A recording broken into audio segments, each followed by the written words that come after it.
Welcome back to మిడిక్లెస్ అమ్మాయి కావ్య. మన తాడిపత్రిలో ఉన్న ద లోటస్ ఇంటర్నేషనల్ స్కూల్ కి అయితే వెళ్ళాను. అక్కడ సంక్రాంతి సెలబ్రేషన్స్ చాలా బాగా చేస్తారని అండ్ వాళ్ళ మేనేజ్మెంట్ తో అయితే నేను మాట్లాడాను. వాళ్ళైతే చాలా బాగా ఎక్స్ప్లెయిన్ చేశారు. నాట్ ఓన్లీ మీ, వాళ్ళ కిడ్స్ కి అయితే ప్రతి కల్చర్ గురించి చాలా బాగా చెప్తున్నారు. స్కూల్ అంటే స్టడీస్, బుక్స్ ఇవన్నీ అనుకున్నాను కానీ బట్ ఇలాంటి సెలబ్రేషన్స్ కూడా చేస్తారని నాకు ఫస్ట్ టైం తెలుస్తుంది. నాట్ ఓన్లీ సంక్రాంతి, వీళ్ళు చాలా ఫెస్టివల్స్ ని ఇలాగే సెలబ్రేట్ చేస్తారంట. స్కూల్లో కిడ్స్ కి అన్ని అర్థమయ్యేలా.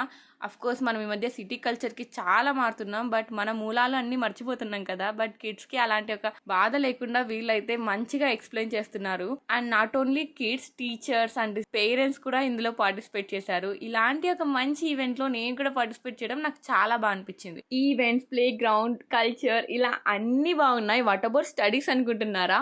కిడ్స్ లో creative knowledge and technical knowledge పెరిగేలాంటి అంబియన్స్ ని, పరికరాలని యూజ్ చేస్తూ కిడ్స్ లో అయితే ప్రాక్టికల్ నాలెడ్జ్ అయితే పెంచేస్తున్నారు. వీళ్ళ స్కూల్లో అయితే robotic labs, mathematics and English lab and science lab ఇలా అన్ని అయితే ఉన్నాయి. అండ్ సిఎస్ఎస్ ల్యాబ్ కూడా play school to 5th grade వరకు మెయింటైన్ చేస్తున్నారు. అండ్ అడ్మిషన్స్ అయితే ఓపెన్ లో ఉన్నాయి. ఇప్పుడే విజిట్ చేయండి the lotus international school. And వీళ్ళ ఫస్ట్ బ్రాంచ్ వచ్చేసి సంజీవ్ నగర్ రోడ్ లో అండ్ వీళ్ళ సెకండ్ బ్రాంచ్ వచ్చేసి టైలర్స్ కాలనీలో. For admissions and more information screen మీద ఇచ్చిన కాంటాక్ట్ నెంబర్స్ ని కాంటాక్ట్ అవ్వండి. అండ్ ఇలాంటి వీడియోస్ కోసం మన పేజ్ ని ఫాలో చేయండి. Thank you.